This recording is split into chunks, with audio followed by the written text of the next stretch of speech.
Success సంపాదన పక్కన పెట్టండి. ఇప్పుడు ఇక్కడ 150 మంది జర్నలిస్టులు నన్ను అభిమానించే వాళ్ళు ఎక్కువ ఉన్నారని నా ఫీలింగ్. వినండి ఉంటారు గ్యారంటీగా కదా. సో కర్మలు బట్టి ఇది వస్తుంది కదా. సో ఈ సిద్ధాంతం ప్రకారం ఇప్పుడు రానున్న 25 years లో 1,00,000 మంది కుర్రోళ్ళు ఇంకో 20 ఏళ్ళకి 50 ఏళ్ళకి రాజమౌళి గారిలా కావాలని రావచ్చు, లేకపోతే మా సందీప్ బంగలాగా రావాలని కొంతమంది అవ్వచ్చు. సో వాళ్ళు 1,00,000 ఒక 10,000 త్రివిక్రమ్ గారు లాగా, సుకుమార్ లాగా ఇలా అనుకోవచ్చు. అందులో ఒక 10 మంది అన్న హరిశంకర్ అవ్వాలని వస్తారు. కానీ మీరు మనసు గుండె మీద చేసుకుని చెప్పండి, ఎవరన్నా లైఫ్ లో ఎప్పటికైనా గ్రేట్ అన్న మూర్తి అవ్వాలి అని వస్తాడా? ఏమో ఎవరన్నా వస్తాడా?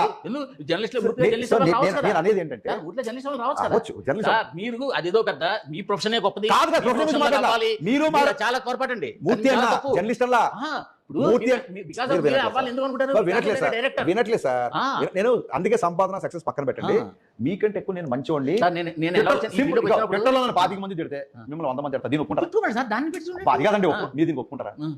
ఇప్పుడు మీరు మిమ్మల్ని 10 మంది తిడతామని చెప్పి మీరు వదిలేసి వెళ్ళిపోయారు అక్కడి నుంచి. అదే సార్, దీనికి ఒప్పుకుంటారా? నేను అదేంటంటే ఇంత నాలెడ్జ్, ఇన్ని పాటలు, ఇంత సాహిత్యం, ఇన్ని జర్నలిస్ట్ గా పెట్టుకొని మనం ఒకసారి విమర్శించుకొని ఇది కాదేమో అనుకుంటే లైఫ్ లో గ్రేటానందమూర్తిని మార్చేసాను ఒక సాటిస్ఫాక్షన్ తో ఓపెన్ చేస్తాను.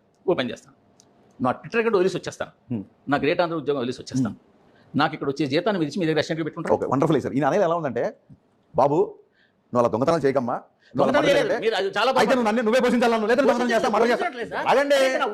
ఎలాగండి ఉద్యోగం గురించి కాదు, మీ జర్నలిజం గురించి, మీ గ్రేట్ ఆంధ్రమూర్తి గారు అవ్వాలంటే ఉద్యోగం చేస్తున్నాను. ఆర్టికల్స్ గురించి, జర్నలిజం గురించి మాట్లాడలా. ఎవరు నేను జర్నలిజం కోర్స్ చేద్దామని ఆలోచన ఇక్కడ చెప్పేది ప్రతి వాడికి తిట్టమాడు ఎవడు ఉండడు సార్. నేనే చెప్పాను కాదండి, నేనే చెప్పే కదా. నన్ను 20 మంది తిడితే 20 మంది సార్, ఎంతమంది తిడుతున్నారు మీరు? మీరు లెక్కేసుకున్నారు, నేను 1000 మంది తిడుతున్నారంటే ఓకే. అప్పుడు నేను ఆ మాట ఉండండి, నన్ను 1000 మంది తిడితే మిమ్మల్ని 1,00,000 మంది తిడుతున్నారు, దీన్ని ఒప్పుకుంటున్నారా అంటున్నా? మీకన్నా నన్ను ఎక్కువ మంది తిడతాను, నేను ఎందుకు ఒప్పుకుంటా? ఓకే, అయితే ఒప్పుకోవట్లేదు సార్. ఇప్పుడు ఎవరి జర్నలిజం ఎవరికి నచ్చదు.